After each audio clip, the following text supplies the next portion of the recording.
मित्रों, जीवन एक युद्ध भूमि है। हर दिन हर पल हम किसी न किसी रूप में कुरुक्षेत्र में खड़े हैं।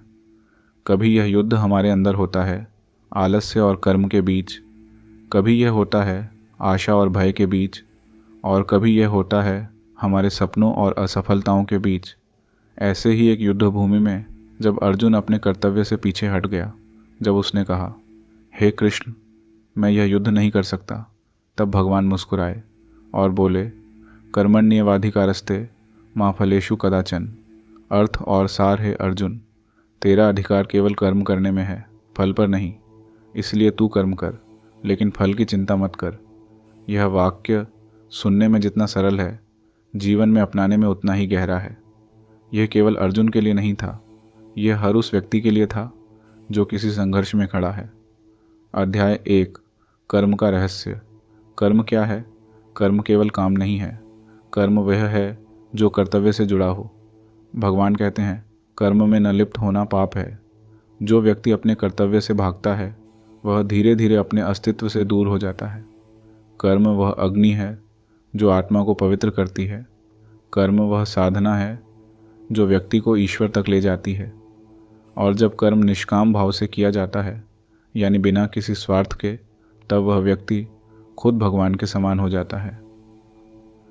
अध्याय 2, क्यों फल की चिंता नहीं करनी चाहिए। भगवान कहते हैं, जब तू फल की चिंता करता है तो तेरे कर्म का ध्यान बिखर जाता है। जिसे केवल परिणाम चाहिए, वह कभी सच्चे दिल से प्रयास नहीं करता, क्योंकि उसका ध्यान कर्म में नहीं, परिणाम में होता है। फल की चिंता मन को अस्थिर करती है, और अस्थिर मन कभी महान कर्म नहीं कर सकता। अगर किसान बोने से पहले ही सोचने लगे कि फसल कितनी निकलेगी, तो क्या वह खेत जोत पाएगा? नहीं। इसलिए भगवान कहते हैं, फल की चिंता मत कर, बस कर्म कर। अध्याय 3, कर्म में ही सुख है। सच्चा सुख परिणाम में नहीं, प्रयास में है। कर्म करने में जो आनंद है, वह किसी भी सफलता से बड़ा है। जब तू ईमानदारी से काम करता है, तो भीतर से एक आवाज़ आती है, हाँ, मैंने अपनी पूरी कोशिश की। वही है असली शांति, वही है असली मोक्ष। भगवान कहते हैं, जो कर्म में आनंद लेता है वह योगी है। यानी जो व्यक्ति काम करते हुए प्रसन्न है, वह ईश्वर के सबसे करीब है। अध्याय 4, असफलता से मत डर। अर्जुन की तरह हम सब भी डरते हैं। अगर मैं हार गया तो, अगर मेहनत बेकार गई तो, पर भगवान कहते हैं, जो कर्म करता है वह कभी हारता नहीं। असफलता केवल अनुभव का रूप है। कभी कभी तुम जीतते हो, कभी तुम सीखते हो, लेकिन अगर तुमने कर्म करना छोड़ दिया तो तुम सब कुछ खो देते हो। जीवन का हर प्रयास, हर गिरावट, हर दर्द तुम्हें अगले स्तर के लिए तैयार कर रहा है। अध्याय 5, कर्मयोगी बनो। कर्मयोगी वह होता है जो हर काम को पूजा समझकर करता है। वह जानता है कि भगवान परिणाम नहीं देखते, वे भाव देखते हैं। यदि तुम सफाई करते हो सच्चे भाव से, तो वह भी पूजा है। यदि तुम डॉक्टर हो और एक मरीज को बचाने की कोशिश करते हो, तो वह भी सेवा है। यदि तुम एक विद्यार्थी हो और पूरी लगन से पढ़ते हो, तो वह भी भक्ति है। कर्मयोग का अर्थ है हर कार्य में ईश्वर का दर्शन करना। अध्याय 6, जब थक जाओ तब भी कर्म करते रहो। कई बार लगता है, अब बस मुझसे नहीं होगा, पर यही वह क्षण होता है जब भगवान परीक्षा लेते हैं।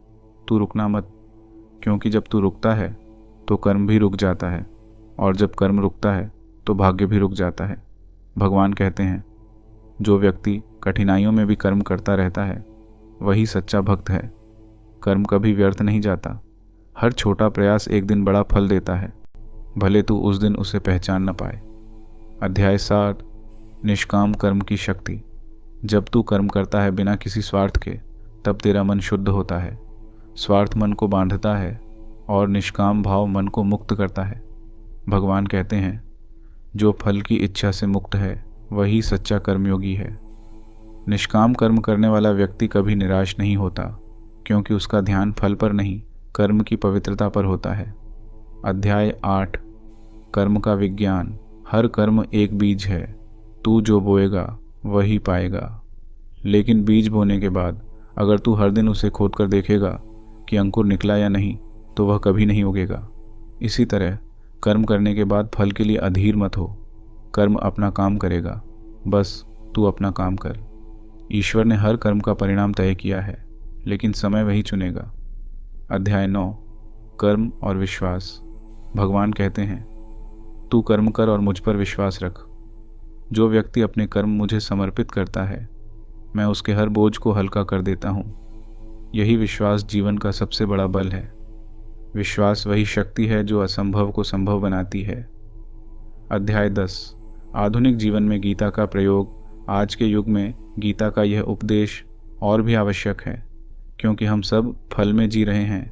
कितने व्यूज़ आए, कितनी सैलरी मिली, कितनी फेम मिली, पर कृष्ण कहते हैं, यदि तू कर्म में श्रेष्ठ है तो फल अपने आप श्रेष्ठ होगा।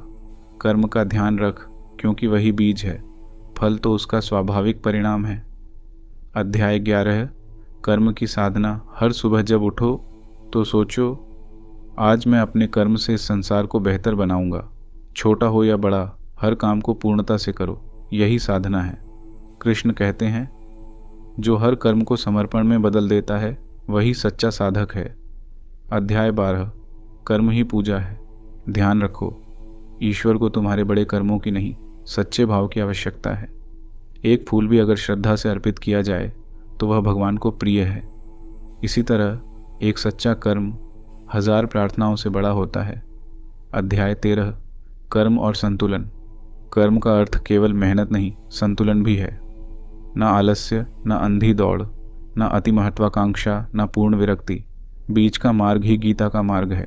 भगवान कहते हैं, योगः कर्मसु कौशलम, यानी योग का अर्थ है कर्म में कुशलता, संतुलन और सजगता।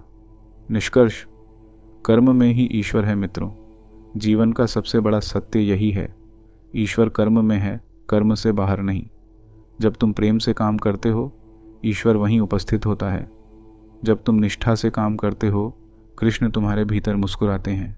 इसीलिए रुकना मत, थकना मत, फल की चिंता छोड़ दो, क्योंकि जब तुम्हारा कर्म शुद्ध है तो भगवान स्वयं तुम्हारे साथ हैं। अंतिम संदेश। कृष्ण अर्जुन से कहते हैं, उठ अर्जुन, अपने कर्म में लग जा। तेरा धर्म है कर्म करना, न कि परिणाम की चिंता करना। यह संदेश आज भी उतना ही जीवंत है, क्योंकि हर युग का अर्जुन तुम हो और हर युग का कृष्ण तुम्हारे भीतर है। बस सुनो उस आवाज़ को जो कहती है, कर्म करो, फल की चिंता मत करो। धीरे धीरे संगीत बढ़ता है, दिव्य प्रकाश की अनुभूति। कर्म ही पूजा है, कर्म ही जीवन है, कर्म ही कृष्ण है। जय श्री कृष्ण। भाग 2, कर्म का असली अर्थ। कर्म से ही आत्मबल और मोक्ष। अध्याय 14, कर्म और आत्मा का संबंध। कृष्ण ने कहा था, हे अर्जुन, जो कर्म में लिप्त रहते हुए भी आसक्त नहीं होता वही ज्ञानी है। ये वाक्य एक रहस्य खोलता है कि कर्म केवल शरीर का नहीं, आत्मा का भी हिस्सा है। जब हम कर्म करते हैं तो हमारा शरीर चलता है, पर जब हम सही भाव से कर्म करते हैं तो आत्मा प्रफुल्लित होती है। हर सच्चे कर्म से आत्मा शुद्ध होती है और हर स्वार्थी कर्म से आत्मा बंध जाती है।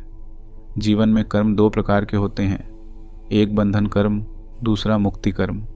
बंधन कर्म वह है जो अहंकार, इच्छा और फल की चिंता से किया जाए, और मुक्ति कर्म वह है जो समर्पण और प्रेम से किया जाए। भगवान कहते हैं, जब कर्म प्रेम बन जाता है तो कर्म योग बन जाता है। यानी जब तुम अपने हर कार्य को भगवान को समर्पित कर देते हो तो कर्म का हर परिणाम तुम्हारे लिए प्रसाद बन जाता है। अध्याय 15, कर्म से कर्म का अंत। अब एक गहरा प्रश्न उठता है, अगर जीवन कर्म है तो मोक्ष कैसे मिलेगा? क्या निरंतर कर्म करते हुए हम कभी शांत हो सकते हैं? भगवान कहते हैं, कर्म से ही कर्म का अंत होता है। यह बात विरोधाभासी लगती है, पर यह सच्चाई है। जब तुम हर कार्य को निष्काम भाव से करते हो तो तुम्हारा कर्म धीरे धीरे अहंकार को मिटा देता है, और जब अहंकार मिटता है तो कर्म तो रहता है, पर कर्ता भाव समाप्त हो जाता है। तब कर्म भी होता है, पर उसमें मैं नहीं होता। वह मैं जो हमेशा कहता था मैंने किया, मैंने पाया, वह धीरे धीरे भगवान ने कराया में बदल जाता है। तभी व्यक्ति कर्म करते हुए भी शांत रहता है, जैसे कमल का फूल कीचड़ में रहकर भी निर्मल रहता है। अध्याय 16, कर्म और अहंकार। अहंकार ही वह दीवार है जो हमें हमारे कर्म के फल से बांध देती है। अहंकार कहता है मैं ही करता हूँ, पर गीता सिखाती है तू केवल निमित्त है, करता तो भगवान है। जब हम अपने कर्म को ईश्वर का कार्य मान लेते हैं तो जीवन का हर बोझ हल्का हो जाता है। कृष्ण कहते हैं तू अपना कर्म कर और परिणाम मुझे समर्पित कर दे। यही सबसे बड़ा मानसिक उपचार है। जो व्यक्ति यह समझ लेता है कि वह केवल माध्यम है, वह कभी तनाव में नहीं रहता। अध्याय 17। कर्म में मन की स्थिति। कर्म वही नहीं होता जो शरीर करता है, कर्म वह भी है जो मन करता है। अगर तू बाहर से काम कर रहा है पर भीतर से नकारात्मक है तो वह कर्म अधूरा है। गीता कहती है मनुष्य वही है जैसा उसका मन है। इसलिए जब तू काम करे तो मन को भी साथ रख। अगर मन पूजा में है तो काम पूजा बन जाता है, अगर मन चिंता में है तो काम बोझ बन जाता है। सच्चा कर्मयोग वही है जब बाहर कर्म और भीतर शांति हो। अध्याय 18। कर्म और काल। कृष्ण कहते हैं काल मैं हूँ जो सबको चलाता है। इसका अर्थ यह है कि कर्म कभी रुकता नहीं। समय के प्रवाह में हर जीव अपने कर्म से जुड़ा है, पर जो व्यक्ति समय को पहचान लेता है वह अपने कर्म को साध लेता है। कभी कभी हमें लगता है कि मेहनत का फल नहीं मिला, पर सच्चाई यह है कि फल तब मिलेगा जब समय तैयार होगा। समय से पहले कुछ नहीं होता और समय आने पर सब कुछ होता है। इसलिए कर्म करते रहो, पर घड़ी की सुइयों पर मत टकटकी लगाओ। अध्याय 19। कर्म और सफलता। आज की दुनिया सफलता को केवल परिणाम से मापती है, पर भगवान कहते हैं सफलता का अर्थ है मन की स्थिरता। तुम लाखों कमा लो, पर अगर मन अशांत है तो तुम असफल हो, और अगर तुम सच्चे कर्म में तृप्त हो तो तुम सबसे सफल हो। कृष्ण कहते हैं जो सुख और दुख में समान रहता है वही सच्चा विजेता है। कर्मयोगी का जीवन स्थिर होता है। वह सफलता पर गर्व नहीं करता और असफलता पर टूटता नहीं। अध्याय 20। कर्म का उद्देश्य। कर्म केवल आजीविका नहीं, आत्मिक यात्रा है। कर्म के माध्यम से ही आत्मा अपने स्रोत को पहचानती है। भगवान कहते हैं जो अपने कर्म में भगवान को देखता है वही सच्चा ज्ञानी है। हर कार्य में ईश्वर का अंश है। जब तुम खाना बनाते हो, जब तुम दूसरों की मदद करते हो, जब तुम अपने परिवार की सेवा करते हो, वह सब भगवान का ही कार्य है। इसलिए कर्म को कभी छोटा या बड़ा मत समझो। हर कर्म अगर श्रद्धा से किया जाए तो वह ईश्वर तक पहुंचता है।